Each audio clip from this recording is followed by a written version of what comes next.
Hello दोस्तों, मैं परवेश माहौर आप लोगों का एक बार फिर से स्वागत करता हूं आपकी अपनी एकेडमी चेकमेट एकेडमी में। दोस्तों, दुनिया की सबसे ज्यादा जानी मानी मैगजीन टाइम्स ने इस साल फिर से दुनिया के सबसे प्रभावशाली लोगों के नामों की सूची जारी कर दी है। और यह सूची 2020 की यह सूची 23 से 24 सितंबर के बीच में जारी की गई थी। हम आपको बता दें, यह मैगजीन अमेरिकन मैगजीन है और यह मैगजीन हर साल सबसे प्रभावशाली लोगों की एक सूची जारी करती है, जिसमें लगभग 100 लोगों के नामों को अंकित किया जाता है। यह सूची बताती है कि दुनिया में ऐसे कौन से 100 लोग हैं जो सबसे ज्यादा प्रभावशाली इस साल माने गए हैं। इस साल 2020 में भी फिर से भारत के प्रधानमंत्री नरेंद्र दामोदर दास मोदी का नाम इसमें अंकित किया गया है और साथ ही फिल्मी कलाकार आयुष्मान खुराना का भी इसमें नाम अंकित किया गया है। साथ ही कुछ ऐसे लोगों का भी इसमें नाम अंकित किया गया है जो समाज या फिर पूरी दुनिया के ऊपर किसी न किसी रूप से प्रभावशाली रहे हैं, चाहे वे सकारात्मक हो या वे नकारात्मक प्रभाव लोगों के ऊपर डालते हों। तो उन सभी लोगों की सूची इस मैगजीन द्वारा जारी की गई है। आपको जानकर खुशी होगी कि इस मैगजीन में भारत के भी कई नाम अंकित किए गए हैं, जिसमें सबसे पहला नाम नरेंद्र दामोदर दास मोदी का आता है, जो भारत के प्रधानमंत्री हैं। साथ ही कुछ ऐसे लोगों का भी नाम अंकित किया गया है जो काफी ज्यादा प्रभावी रहे हैं। आइए देखते हैं कि ऐसे कौन से प्रभावशाली लोग हैं जिन लोगों का नाम इस सूची के अंदर अंकित किया गया है और भारतीय कलाकारों में या फिर भारतीय नेताओं में ऐसी क्या विशेषताएं थी जिसके कारण उन सभी लोगों के नाम इस सूची में अंकित किए गए हैं। आइए नजर डालते हैं उन सभी व्यक्तियों पर जो वैश्विक रूप से प्रभावशाली माने गए।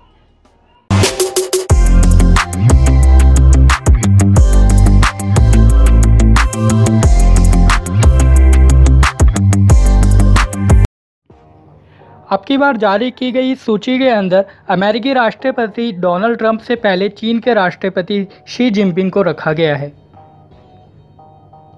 इस सूची में अमेरिका में डेमोक्रेटिक पार्टी की तरफ से राष्ट्रपति पद के उम्मीदवार के रूप में खड़े हुए बिडेन को भी इस सूची में रखा गया। उपराष्ट्रपति की प्रत्याशी कमला हैरिस को भी इस सूची में जगह मिली और इसी के साथ साथ जर्मन की चांसलर एंजेला मार्केल को भी इस सूची में जगह मिली। नैन्सी पेलोसी को भी इस बड़े नेताओं की सूची में जगह मिली है। इसी के साथ साथ नरेंद्र दामोदर दास मोदी को भी इस सूची में जगह मिली। वर्ष 2014 में सत्ता में आने के बाद मोदी को इस सूची में 4 बार शामिल किया गया है। सबसे पहले उनका नाम सन 2014 में, उसके बाद 2015 और फिर 17 और इसके बाद 2020 में शामिल किया गया है। नरेंद्र मोदी के अलावा 3 भारतीयों ने भी इस सूची में अपनी जगह बनाई है। फिल्मी कलाकार आयुष्मान खुराना के साथ साथ गूगल के सीईओ सुंदर पिचाई, शाहीन बाग में प्रदर्शन के दौरान चर्चा में आई बिल्किस भी इस सूची में शामिल है। कुल मिलाकर 5 भारतीयों ने इस सूची के अंदर इस साल अपनी जगह बनाई। तो दोस्तों, यह कुछ ऐसे लोगों की सूची थी जो आपके लिए महत्वपूर्ण है। आपके आने वाले एग्जाम्स में इन लोगों के बारे में कुछ ना कुछ क्वेश्चन पूछे जा सकते हैं। आपको ये याद होगा कि इस सूची के अंदर एक ऐसी महिला का नाम भी अंकित किया गया है जिसने गैर कानूनी तरीके से शाहीन बाग में जो है धरना प्रदर्शन किया और मुस्लिम महिलाओं का नेतृत्व किया। आपको याद होगा जब दिल्ली के अंदर दंगे हुए थे, तब उन सभी दंगों की जो शाखाएं थी, उन सभी दंगों की जो वाहिकाएं थी, वो कहीं ना कहीं शाहीन बाग से जुड़ी हुई थी। और शाहीन बाग ऐसा कह सकते हैं कि उन सभी दंगों का केंद्र रहा हो, क्योंकि ये सभी लोग जब धरने पर बैठे हुए थे तो वो सारी फंडिंग उसको PFI के द्वारा आ रही थी। वो पूरा का पूरा एक सुनियोजित दंगा था जो शाहीन बाग से जुड़ा हुआ था, और उस शाहीन बाग में जो नेतृत्व था वह कर रही थी बिल्किस बानो।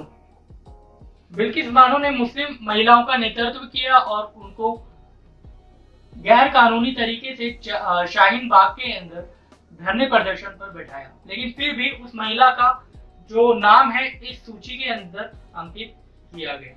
तो ये कुछ नाम है जो शंका के दायरे में डालते हैं, लेकिन हमें उस पर विचार करने की जरूरत नहीं। हमें सिर्फ विचार करने की जरूरत है कि किस किस लोगों का नाम इस सूची में आया और क्यों आया। दूसरी बात, जो नरेंद्र दामोदर दास मोदी जी प्रधानमंत्री का इसमें नाम क्यों आया, वो हम सभी लोग बहुत अच्छी तरीके से जानते हैं कि किस प्रकार से कोरोना काल के अंदर में भारतीय प्रधानमंत्री ने किस प्रकार से पूरी दुनिया का नेतृत्व संभाला। इसके बाद फिल्मी कलाकार आयुष्मान खुराना ने कई ऐसी फिल्में दी जो समाज के ऊपर काफी प्रभावी रही। जैसे उन्होंने बाला, आर्टिकल 15 और अंधाधुन जैसी कई फिल्में की, जिसके कारण समाज के ऊपर उसका काफी अच्छा खासा प्रभाव पड़ा। तो दोस्तों, आज के लिए फिलहाल इतना ही। इसी के साथ हम आपसे विदा लेते हैं। हमारी आपसे फिर से मुलाकात होगी एक ऐसी ही स्टोरी के साथ, एक ऐसे ही नए अपडेट के साथ। तब तक के लिए घर पर रहिए, खुश रहिए, सुरक्षित रहिए। धन्यवाद।